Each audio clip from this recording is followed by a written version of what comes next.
स्वागत है आपका ओशो प्रेम ध्यान मंदिर यूट्यूब चैनल पर, जिसमें हम आज टॉकिंग विद ज़ेन सीरीज़ में स्वामी राधे श्याम सरस्वती जी से बात करेंगे, जो कि मेहसाना से आए हुए हैं हमारे यहाँ पे कैंप लेने के लिए। इन्होंने 3 दिन का बहुत ही सुंदर कैंप यहाँ पे संचालित किया। आइए हम बात करते हैं स्वामी जी से। वेलकम स्वामी जी। प्रणाम, नमस्कार। स्वामी जी, आप ओशो से कैसे जुड़े? तीर्थों में भटकता रहा उम्र भर, कोई प्रतिमा नहीं सर झुकाऊं जहां। तीर्थों में भटकता रहा उम्र भर, कोई प्रतिमा नहीं सर झुकाऊं जहां। एक प्रतिमा अचानक नजर आ गई, दिल विकल हो उठा है नमन के लिए। ओशो से तो अब बड़ी लंबी कहानी है, कहीं ना कहीं से हर व्यक्ति जुड़ता है। मैं भी 78 में एक छोटी सी पुस्तक जिसका नाम था ढाई आखर प्रेम का, वो मेरे हाथ में आई, पढ़ा और अंदर से मुझे लगा कि इस पुस्तक के शब्द मुझे हृदय से झकझोर रहे हैं सत्य की दिशा में। लेकिन स्कूल कॉलेज के दिन थे। फिर मैं 1980 में गुजरात आया। गुजरात आने के बाद 84 से ओशो की दुनिया में हम गति पकड़े। किसी मित्र के द्वारा हमें ओशो की बड़ी बड़ी पुस्तक देखने को मिली, जिज्ञासा बढ़ी और उनसे मैत्री बढ़ती गई। 85 में पूना गए। एक अद्भुत अनुभव है वहाँ का, जिसे शब्दों में कहना तो मुश्किल है। और फिर अंतस में ओशो ही ओशो चलने लगे। फिर 17 मार्च 86 को मैंने संन्यास लिया पूना में। उसके बाद 1990 में अहमदाबाद ओशो सेंटर, जो पुस्तक की एक बहुत बड़ी दुकान और साथ में मेडिटेशन रूम, उसका जन्म हुआ। तो 1990 से लेकर और आज भी वो चल रहा है। 86 में पहली बार संन्यास लेने के बाद मैं मेहसाणा, ओशो कम्यून मेहसाणा गया और वहाँ ज़्यादा तो कुछ नहीं था, लेकिन ओशो की स्मृति, ओशो की यादें, सब तरफ छोटी छोटी शिविरें होती थी। जुड़ा रहता था, काम करता था। 89 से 90 तक वहाँ मुझे रहने का मौका मिला। ओशो शरीर छोड़े उस समय वहाँ शिविर चल रही थी, आनंद स्वभाव जी शिविर संचालन कर रहे थे। फिर अहमदाबाद के सेंटर ने गति पकड़ी, जिसके द्वारा राजस्थान, गुजरात दोनों स्टेट में मैंने लगभग 300 से ज़्यादा ओशो की पुस्तक प्रदर्शनियाँ की। फिर रंग गए, मरना तेरी गली में, जीना तेरी गली में। और बात तो ऐसी है कि न मैं काबे का मुसाफिर, न बुध गुमा कराही, ये जभी वहीं झुकेगी जहाँ देगा दिल गवाही। मेहसाणा मित्रों से परिचय हुआ, शिविर में कामकाज करते थे और उस परिचय के दौरान 1994 में 1994 में वहाँ के सीनियर लोगों ने, ट्रस्टी मंडल के जो सीनियर लोग थे, हमको ट्रस्ट में लिया एज ए ट्रस्टी। काम में और गति आई, थोड़ी जिम्मेदारी तो आती है। फिर उसके बाद आनंद स्वभाव जी को मेहसाणा लाने की बात चली। 2001 में आनंद स्वभाव जी मेहसाणा आए। परम मित्र थे, बहुत ही हृदय से हमारे जुड़े हुए। और फिर हम लोग मिल के मेहसाणा के काम में, आश्रम को सुंदर बनाने, सृजनात्मक काम करने में, rooms, building, Buddha hall, kitchen, सब में लग गए। ये सिलसिला चलता रहा, आज भी चल रहा है। शिविर वहाँ हो रही हैं, साल में 6-7 ग्रुप हो रहे हैं। नो माइंड, मिस्टिक रोज, बार्न अगेन, और 25, 30, 40 लोग डेली होते हैं। शिविरों में भी एक समय ऐसा था कि 400 संख्या पहुंच जाती थी, लेकिन कोरोना के बाद उस कुछ व्यवस्था को देखते हुए हमने सीमा रखी, एक लिमिट रखी शिविरार्थियों की कि भाई 200-250 से ज़्यादा ना हो। तो आज वहाँ मित्रों ने उनके प्रेम बस प्रभु के आशीर्वाद से मुझे मैनेजिंग ट्रस्टी बनाया और जिम्मेदारी बढ़ गई। अब मैं वहाँ रहता हूँ परमानेंट, ओशो के काम में हूँ। साल में 2-4 जगह शिविर लेने भी चला जाता हूँ, जैसे आपके यहाँ बठिंडा आया। ज़्यादा समय नहीं, क्योंकि आश्रम में काम बहुत रहता है, पूना आना जाना है। इस तरीके ओशो के साथ और अहमदाबाद ओशो सेंटर और महसाणा कम्यून के साथ जुड़ना हुआ। जिस तरह से ये कम्यून है, कम्यून का क्या इम्पोर्टेंस है? ओशो ने बताया था कम्यून के बारे में कि आने वाले युग में व्यक्ति आनंदपूर्ण जीवन, व्यक्ति की खुशियाँ वो कम्यून के द्वारा ही संभव हैं। कोई व्यक्ति कहीं पर एक मठाधीश बन के बैठ जाएगा तो इस युग में वो आनंद, वो लोगों का आना जाना, वो लोगों का मिलन संभव नहीं होगा। जो कम्यून में हर व्यक्ति का कंट्रीब्यूशन होगा, हर व्यक्ति अपनी अपनी क्रिएटिविटी में लगेगा, तो उसका आनंद कुछ और रहेगा और एक ब्रदरहुड की भावना, फीलिंग बनती है कम्यून में। आज के युग में भी ये पॉसिबल है? कम्यून मतलब इतना बिजी है शेड्यूल, सब फाइनेंशियली स्ट्रॉन्ग होने में लगे हैं, कमाने में लगे हुए हैं, फिर इस तरह से commune system, is it possible? Osho ने कहा था रजनीशपुरम बनने के बाद, या जब वो रजनीशपुरम का कम्यून थोड़ा डिस्ट्रॉय होने लगा, कि अभी बड़े कम्यून का समय नहीं है, लेकिन छोटे छोटे कम्यून बनने चाहिए। तो महसाणा न्यू संन्यास कम्यून जो है, महसाणा मनन न्यू संन्यास कम्यून, वो इसी का जीता जागता एक उदाहरण है, जहाँ हम 25-30 लोग रहते हैं। हमारे 14-15 सन्यासी जो वहाँ वर्शिप करते हैं और कम से कम 3-4 ट्रस्टी वहाँ रहते हैं। तो उसका आनंद तो है, मज़ा है। लोग बाग भी आते रहते हैं पूरे भारत से। सैटरडे संडे 40, 50, 60, 70 लोग हो जाते हैं।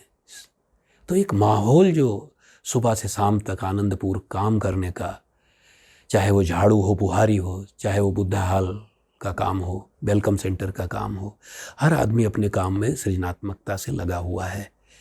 उसका आनंद सबसे बड़ा तो ये है कि सुबह से शाम तक ओशो के ध्यान की जो सुगंध है वो हमें मिलती है, और शाम को इवनिंग सत्संग, इवनिंग मीटिंग बुद्धा हाल में, उसके लिए तो कहना ही क्या है। जो स्वामी जी, जैसे हम कम्यून में रहते हैं, हर कोई नहीं कम्यून में रह सकता है, लेकिन जो लोग कैंप करने आते हैं, फिर वो घर पे कैसे उस चीज़ को कंटिन्यू कर सकें? नहीं, घर में थोड़ी दिक्कत तो आती है हर व्यक्ति के जीवन में, लेकिन संभव है। ऐसा नहीं कि संभव है। मैं अपने अनुभव की बात करूं, मेरी फैमिली, मेरा घर, अहमदाबाद सेंटर, हमारा ओशो मनन न्यू संन्यास कम्यून, ये सारी चीज़ों में तालमेल इतना सुंदर हो गया कि 20 साल से हमें नहीं लगता कि कहीं कोई प्रॉब्लम है। हाँ, हमें मैत्रीपूर्ण होना पड़ता है। हम बाहर तो इजीली मैत्रीपूर्ण हो जाते हैं, लेकिन परिवार में ज़रा मुश्किल महसूस करते हैं, जबकि ऐसा नहीं है। वो भी समझते हैं, उनके पास भी परमात्मा ने बुद्धि विवेक दिया है, तो पता तो चलता है कि व्यक्ति में कुछ बदलाहट है, तो सब जगह समन्वय हो सकता है। एक स्वामी जी, आपने वाकया सुनाया था कैंप के दौरान कि जब आपने पत्र लिखा था ओशो को, वो थोड़ा सा बताइए। हाँ, वो एक बार ऐसा था, लगभग 83 की 84, एग्जैक्ट मुझे याद नहीं है। तो मैंने प्रश्न किया था उस पत्र में कि भगवान, मैं बहुत आर्थिक ढंग से गरीब व्यक्ति हूँ, तो क्या मेरी आंखें आपको देख नहीं पाएंगी, आपका दर्शन नहीं कर पाएंगी? तो पत्र का जवाब जिसने भी दिया हो, मुझे याददाश्त में नहीं है कि तुम ऐसा मत सोचो कि अब जो यहाँ लोग 5,000 लोग बैठे हैं ये सब देख रहे हैं। देखना भीतर की आंख से होता है, बाहर से नहीं। लेकिन फिर भी मन तो कहता है, आंखें तो कहती हैं देखने को। ये जब हम कैंप करते हैं तो बहुत से लोग इस तरह से बात भी होती है, या हम आपस में मित्र भी बैठते हैं, या कई लोग यूट्यूब पे भी देखते हैं, या बाहर से कहीं से सोर्सेज मिलते हैं हमें। हम कभी एनलाइटनमेंट के बारे में बात करते, कभी चक्रा जागृत होने के बारे में बात करते। मतलब आप इस बारे में क्या कहना चाहते हैं कि ओशो? व्यक्तिगत मेरी समझ ऐसी है, सोच ऐसी है कि जहाँ तक मैंने समझा है, जाना है, पढ़ा है, सुना है कि ओशो आपके पास हैं, पुस्तक से हैं, ऑडियो के माध्यम से हैं, वीडियो के माध्यम से हैं, हर ढंग से ओशो आपके पास हैं। मुझे नहीं लगता कि बाह्य चीज़ों में ज़्यादा पढ़ने की ज़रूरत है, भले वो कुंडलनी जागरण हो, भले वो तंत्रा के प्रयोग हों, या हीलिंग हो, या रेकी हो। ओशो ने ध्यान की 112 विधियाँ दी हैं। ओशो की बड़ी सुंदर बुक है ध्यान पर, ध्यान योग प्रथम और अंतिम मुक्ति। आप उसको पढ़िए, सुनिए, ध्यान क्या है उसमें समझाया गया, ध्यान की विधियाँ सुंदर ढंग से समझाई गई हैं, और आप ध्यान करिए। हाँ, शिविर, ध्यान शिविर महत्व है, क्योंकि जहाँ हम समूह में ध्यान करते हैं वहाँ सामूहिक ऊर्जा भी हमारे ऊपर काम करती है। लेकिन मैं व्यक्तिगत रिक्वेस्ट करूँगा कि ओशो को डायरेक्ट आप पिएं, डायरेक्ट सुने। ओशो और आपके बीच मैं तीसरे को नहीं मानता, यह व्यक्तिगत हमारी सोच है।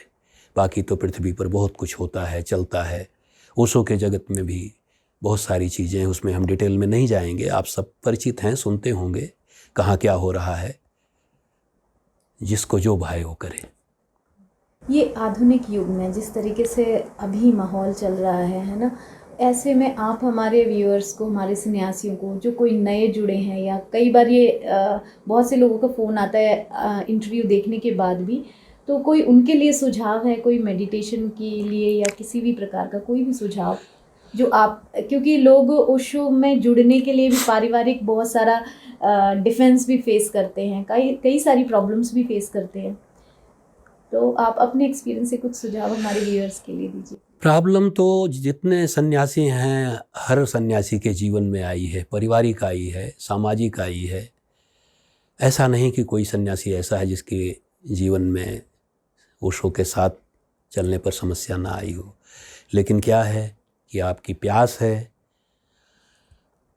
हृदय से आपको ध्यान की यात्रा में जुड़ना है, तो विकल्प मिल जाते हैं।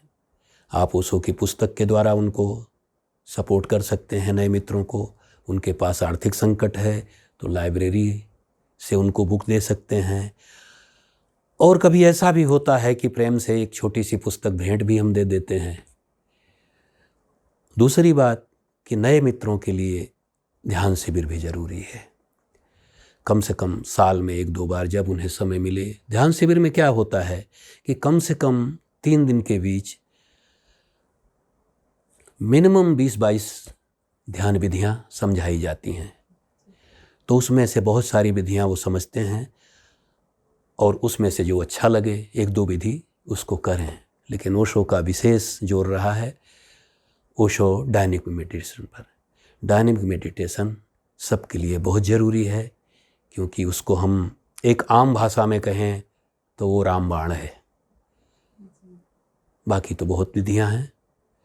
रहा आपने कहा कि समाज में उनको, परिवार में रुकावट, तो वो सब उनकी कसौटी है। उनको मंजिल तक पहुंचना है, लक्ष्य तय है, तो कोई आपत्ति नहीं है। यहाँ आप इतनी दूर आए भटिंडा ओशो प्रेम ध्यान मंदिर में, आपको कैसा लगा? आश्रम के बारे में कुछ बताएं। भटिंडा ओशो प्रेम ध्यान मंदिर बहुत सुंदर है, अपने में क्यूट है। और मैंने तो आज सभी ट्रस्टियों को या जो भी व्यक्ति इसमें जुड़े हैं बिगनिंग से, जिन्होंने इसकी नींव डाली है, सबको हृदय से धन्यवाद दिया कि प्रभु के इस कार्य में उनका कंट्रीब्यूशन है। इतनी सुंदर जगह है, छोटी होते हुए भी अपने में बहुत ही परिपूर्ण है।